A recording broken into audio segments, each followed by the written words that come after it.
네,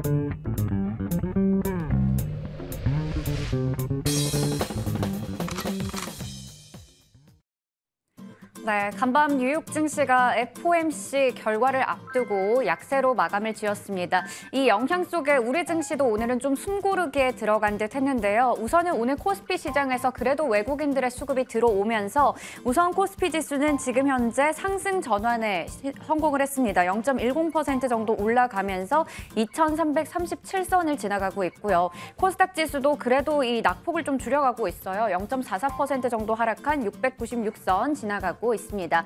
오늘 시장에서 우리가 어디에 또 주목하면 좋을지 잠금 해제 통해서 알아보겠습니다.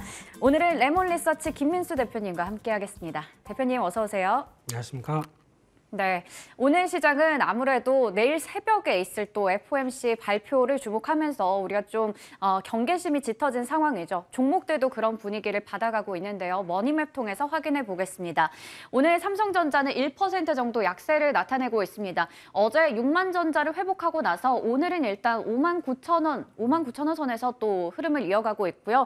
반면에 SK하이닉스는 반대의 모습 나타내고 있습니다. 1.3% 정도 빨간불이 들어와 있는 상황이고 그리고 2차 전지주들이 3분기 실적 시즌에 이 주도주로 급부상을 했는데 오늘은 일단 삼성 SDI, 에코프로비엠은 각각 2%대로 빠지고 있는 반면에 LG 에너지솔루션이 여전히 강한 흐름 나타내고 있고 SK이노베이션 4%대 강세 보이고 있습니다.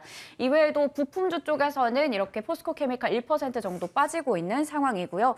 오늘 그리고 단연 눈에 띄는 게 네이버 카카오가 일제히 상승 전환을 했다는 부분도 눈에 띄고요. 그리고 카카오뱅크가 장중에 지금 10% 가까이 오르고 있다는 부분 확인이 되고 있습니다. 먼저 개장 특징주 점검부터 해볼게요. 카카오뱅크가 오늘 장전에 실적을 냈죠. 실적이 잘 나왔습니다. 지금 분기 순이익 같은 경우에는 최대를 기록했다라는 소식이 나왔습니다. 이와 관련해서 오늘 카카오뱅크 관련주들도 일제히 강한 모습 나타내고 있고요. 카카오, 카카오페이 그리고 카카오 게임즈 같은 경우에는 아무래도 실적이 부진했기 때문에 홀로 파란불을 켜고 있습니다. 카카오 그룹주들 그동안 얼마나 힘들었습니까? 그런데 오늘 또 실적이 잘 나오면서 뱅크가 이렇게 10%대로 오르고 있는데요. 이제 상승 추세로 봐도 괜찮은 걸까요? 네, 카카오 그룹주 하게 되면 일단 뭔가 끌어오르는 게 있는 네, 상황들이죠. 맞아요. 그래서 카카오 그룹주에 대해서 그렇게 기대감이 완전히 없었던 상황 쪽에서 실적이 잘 나왔습니다. 지금 보면 한 1,000억대 넘어가는 이번 영업이익을 보여주면서 카카오 그룹주나 이제 성장주 관련된 쪽에서 실적이 생각보다 잘 나온다라는 부분에 대한 인식들이 이제 약간 바뀌는 과정이 이제 오늘 처음으로 확인됐다고 봐야 될 것 같고요. 물론 컨센서스는 조금 미치긴 하지만 설마 이 정도 나올까 싶었는데 나오다 보니까 네. 여기서 이제 반응이 나왔다고 봐야 될 것 같고요. 그렇게 되면 앞서 말씀드렸듯이 오늘 또 시장 분위기는 성장주에 대한 재발견의 움직임이 좀 크죠.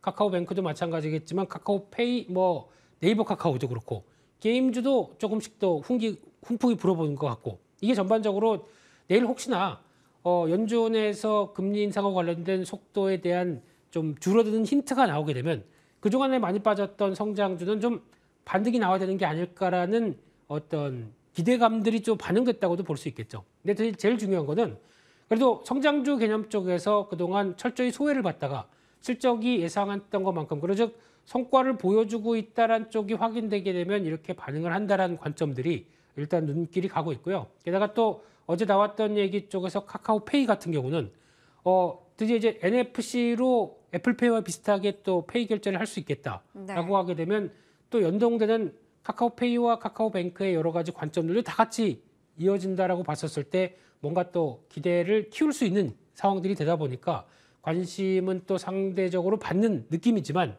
이제 중요한 거는 내일 뚜껑을 열어봐야 되겠죠. 맞아요. 네, 그러다 보니까 아마 그렇다고 물론 이제 다들 비싸게 사셨기 때문에 지금 여기서 10% 오른다고 하더라도 티도 안 난다 하실지 모르겠지만 내일의 또 결과에 따라서 충분히 또 성장주의 개념적으로 바뀔 수 있기 때문에 내일의 어떤 변화들 지켜본 뒤에 흐름들 확인하는 건 중요하겠지만 중요한 거는 많이 빠졌습니다. 거기다가 지금 오늘 같은 경우도 약간 숏 커버링의 성격이 좀 많이 나올 수밖에 없겠죠. 네. 그래서 그런 부분들까지 가세를 하겠는데 중요한 거는 추가적인 탄력은 또 연준의 FOMC 회의 이후에 나올 수밖에 없기 때문에 이를 지켜보자. 이렇게 말씀드리겠습니다. 네, 우선 오늘 뭐 실적이 잘 나오면서 이렇게 카카오뱅크가 정말 오랜만에 시원하게 올라주고 있긴 하지만 그동안 워낙에 많이 빠지기도 했었고요. 당장 우리는 내일 새벽에 있을 FOMC 결과 발표가 더 중요할 것 같습니다. 일단 오늘은 좀 더 지켜볼 필요가 있을 것 같습니다. 두 번째 개장 특징주로는 나노신소재를 좀 확인해 볼게요. 최근에 외국인과 기관의 수급이 상당히 잘 들어왔었고요. 오늘은 양쪽에서 팔고 있지만 외국인이 4거래일 연속으로 기관은 2거래일 동안 집중적으로 매수를 했습니다. 지금 가격대도 상당히 괜찮은 상황이라서 이전 고점인 9월 13일쯤의 고점에 거의 근접한 상황이거든요. 네. 이 부분에서 어떻게 보시는지 나노신소재도 궁금하고요. 또 2차 전지주들 최근에 이 실적 시즌 속에서 주도주 역할 잘하고 있습니다. 어떻게 보세요? 네, 이제 2차 전지 쪽이 시장의 주도입니다. 네. 그러다 보니까 시장에서 변화는 일단 2차 전지 쪽의 배터리 회사들의 강한 흐름들은 인정을 하겠다. 그러면은 약간 이제 그 다음에는 이를 따라갈 만한 게 없을까라고 이제 찾기 네. 시작하는 부분들이죠. 그런 쪽에서 나노신소재 같은 경우도 이제 뭐 양극재보다도 어떻게 보면 앞으로 성장에 대한 기대감이 큰 섹터가 어디겠느냐라고 해서 먼저 베팅이 들어오는 그런 단계라고 봐야 될 것 같은데 그러다 보니까 이제 수급 관련된 건 뭐 당연히 이어진다고는 보겠지만 더 중요한 거는 이제 앞으로 음극재 쪽에서 이제 동향들이 좀 바뀐다라는 부분들. 그러나 즉 그전에 천연 흑연에서 인조 흑연으로 바뀐 상황 쪽에서 다음은 이제 실리콘 음극재다라는 네. 쪽이 나오다 보니까 그에 따라서 같이 성장할 수 있는 그리고 특히 CNT 도전제로 앞으로 볼 수 있는 쪽이 좀 더 커질 수 있겠다라는 쪽이다 보니까 거기서 변화가 그대로 끌고 가는 입장이라고는 보여지는데 근데 항상 그렇습니다. 이게 어떻게 보면 지금 보여주는 것보다 앞으로 보여줄 거에 대한 기대감이 반영되면서 주가가 움직이는 현상들이겠죠. 그래서 앞으로 2차 전지의 특성은 지금 주가보다 앞으로 나올 실적을 좀 땡겨서 움직이는 특성이 많다는 얘기는 일단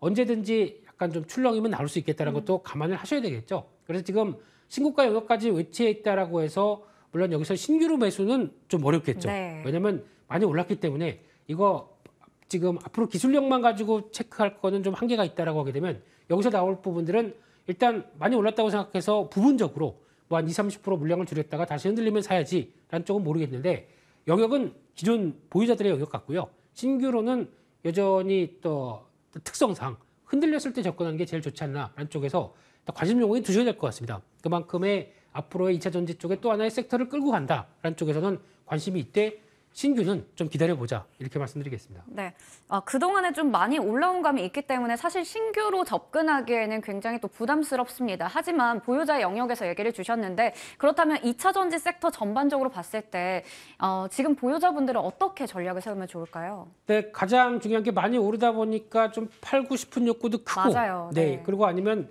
아유 저쪽을 갖고 있어야 되는데 많이 올라서 지금이라도 살까 뭐 이런 네. 생각도 들고 여러 가지 망감이 교차하는 섹터인 것 같은데요. 근데 중요한 거는 하나 염두하셔야 될 게 지금 주도 섹터가 뭡니까? 라고 물어보게 되면 2차 전지가 당연히 될 수밖에 없고 네. 내년에 산업별 전망을 본다고 하더라도 맑음이라고 표시할 수 있는 그러니까 맞아요. 내년도 실적과 성장을 할 수 있는 섹터는 딱 두 가지밖에 없습니다. 첫 번째 2차 전지 그리고 다음이 에너지 두 개다 보니까 거기에 해당되는 업종이다 보니까 이렇게 세다라고 하게 되면 이게 주도 섹터라는 거 분명히 아시고 대응을 하시되 팔고 싶으시게 되면 부분 매도가 제일 좋은 것 같아요. 그러니까 여기서 정리했다가 다시 흔들리게 되면 사겠다라고 네. 하는 대응 전략 쪽에. 근데 만약에 싹 다 팔아버리게 되면은 그 다음에는 주도주가 계속할 때 소외당합니다. 또 아쉬울 수 있어요. 그렇죠. 네. 그렇기 때문에 그걸 감안하시게 되면은 지금의 주도주를 내가 어떻게 관리를 해야 될까라는 부분들을 염두를 하고 대응하는 게 제일 좋겠다 이렇게 바라보고 있습니다.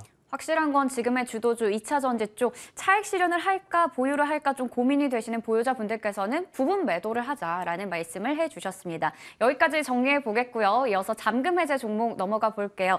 오늘 첫 번째 종목은 코닉 오토메이션입니다. 스마트 세상을 제어하다라고 하는데요. 제어 전문 기업이에요, 말 그대로. 이 종목 7월에 스펙 합병을 통해서 신규로 상장한 종목입니다. 자세하게 좀 얘기해 주세요. 네, 오토메이션이 제어인가요? 네. 그래서 잘 오토메이션 하고 있는 회사다라고 보여지는데 일단 이제 제어용 소프트웨어. 그러니까 즉 산업의 전반적으로 저희가 어떤 공정상이 있게 되면은 그 공정을 일정한 어떤 루틴에 따라서 움직일 수밖에 없겠죠. 그걸 잘 세팅하고 그걸 제 소프트웨어로 잘 제어를 하고 하는 대표적인 회사라고 봐야 될 것 같고요. 그러다 보니까 거기 필요한 네트워크 장비나 솔루션 다 들어가고 있는 상황들인데 그렇게 봤었을 때 어떤 제어와 관련된 쪽이다라고 하게 되면 스마트 팩토리와 연결이 가장 높겠죠. 그래서 그런 쪽이 앞으로의 주된 사업부고 거기서 어떤 영향력을 발휘할 수 있을 것인가. 특히 지금 같은 경우에 가장 큰 핵심이 스마트 팩토리의 영향력이 얼만큼 보여주느냐라는 부분이기 때문에 거기에 가까이 다가선 회사다라고 하게 되면 앞으로 기대감을 계속 가질 수밖에 없다라고 봐야 될 것 같습니다. 네, 먼저 회사에 대해서 좀 기본적인 정보들을 알아봤습니다.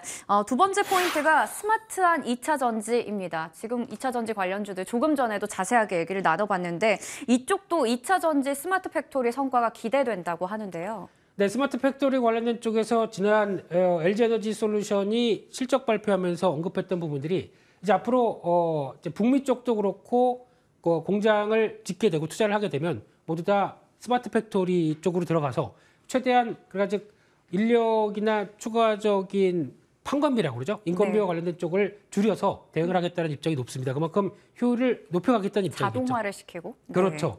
자동화 중요한 얘기. 그게 생각이 안 나서. 네. 네. 예, 자동화를 하기 시작했었을 때가 LG에너지 솔루션도 그렇게 한다고 하게 되면 앞으로의 어떤 변화들은 높아진 물가에 대비해서 이를 적응하는 과정들은 기업들은 이런 쪽으로 갈 수밖에 없겠다라고 보여지는데 그러다 보니까 이 지금까지 레퍼런스를 보게 되면 반도체나 2차 전지 그리고 또 물류, 디스플레이 이런 쪽에서 산업의 중요한 역할을 했던 중요한 산업 쪽에서 어느 정도 역할론을 했다라고 하게 되면 앞으로 이제 불황이 왔을 때 투자를 줄이느냐 마느냐 이런 얘기는 물론 있겠습니다만 근데 불황 때 투자를 지속적으로 해서 그 다음에 뭔가 성과를 누리겠다라고 하게 되면 투자를 완전히 줄일 수도 없습니다. 오히려 이럴 때는 효율적인 투자가 가게 되겠죠. 네. 그랬을 때 나올 수 있는 성과를 기대한다라고 하게 되면 관심을 계속 가져야 될 것 같고요. 그런 쪽에서 봤었을 때 말씀드렸던 반도체 디스플레이나 지금 화면에서 보이시는 뭐 스마트 팩토리 솔루션, IT 인프라 이쪽에 다 담당을 하고 있기 때문에 앞으로의 관심이 높은데 또 하나 제약 바이오 쪽까지도 넘본다고 합니다. 네. 대표적으로 삼성 바이오로직스 같은 경우도 이제 송도에서 공장을 계속 확대가 되는 추세죠. 부지 다 선정하고 다음 공장으로 확대가 됐었을 때 이런 또 CMO 입장이라고 하게 되면 이런 자동화가 또 필요하겠죠. 이런 쪽에서도 가능성이 높다라는 쪽으로 보게 되면 앞으로 커가는 산업 쪽에 어떤 백업을 담당할 수 있는 회사다라는 쪽에서 관심이 높아가고 있다고 봐야 될 것 같습니다. 네, 이렇게 사업 포트폴리오 조금 전에 화면으로도 보셨겠지만 반도체 디스플레이 제조나 제어도 잘하고 있고 스마트 팩토리, IT 인프라, 이제 향후에는 제약 바이오 쪽까지 진출할 예정이라고 합니다. 탄탄한 포트폴리오 기반으로 해서 실적에 대해서도 긍정적인 얘기가 나오고 있더라고요. 네, 일단 스펙 합병하고 실적 데이터가 아직까지는 나오고 있지는 않은데 네. 이 관련돼서 내년에 대한 실적 전망들은 일단 이번에 LG에너지 솔루션으로 검사 장비 쪽에 자동화 쪽에 들어가기 시작하다 보니까 그러면 이를 이제 확대가 돼서 2차 전지 쪽도 성과를 내겠다라는 네. 입장이 높다고 봐야 될 것 같고요. 그런 측면으로 보게 되면 지금 내년 실적에 대한 매출이 지금 한 100% 늘어나서 700억대 정도까지 넘을 걸로 보여지고 있고요. 영업이익은 한 160억대, 한 160% 가까이 늘어난다라고 하게 되면 실적에 대한 기대감이 수주 기반과 함께 확 커진다고 봐야 되겠죠. 이를 반영한다라고 봤었을 때 지금 최근에 코스닥 관련된 종목들 중소형주보다도 조금씩 좀 강한 변화가 나오고 있다라는 쪽으로 봤을 때 이에 실적 흐름들이 확인되고 수주가 계속 쌓인다라고 하게 되면 주가에 대한 변화가 나올 수 있겠다는 쪽에서 관심 있게 보고 있습니다. 네, 그러면 가격 전략이 중요할 것 같습니다. 오늘 또 어제 사실 이 종목이 7%가 넘게 올랐었어요. 그리고 오늘은 일단 4% 가까이 좀 빠지고 있거든요. 가격 전략 어떻게 보시나요? 네, 어제에 따른 차익 매물 소화라고 봐야 되겠죠. 네. 그러니까 즉 최근에 보게 되면 하루 오르고 그 다음날 조정받고 하루 오르고 조정받고 하는 패턴들이 나오는데 아직 코스닥 시장이나 약간 좀 중소형주가 강하지 않다 보니까 이런 자신감은 좀 떨어진다고 본다고 하더라도 내년 실적에 대한 전망까지 생각한다라고 하게 되면 지금 4,900원대 밑에서는 자리 잡는 쪽에서 대응하는 게 맞겠다라고 봐야 될 것 같고요.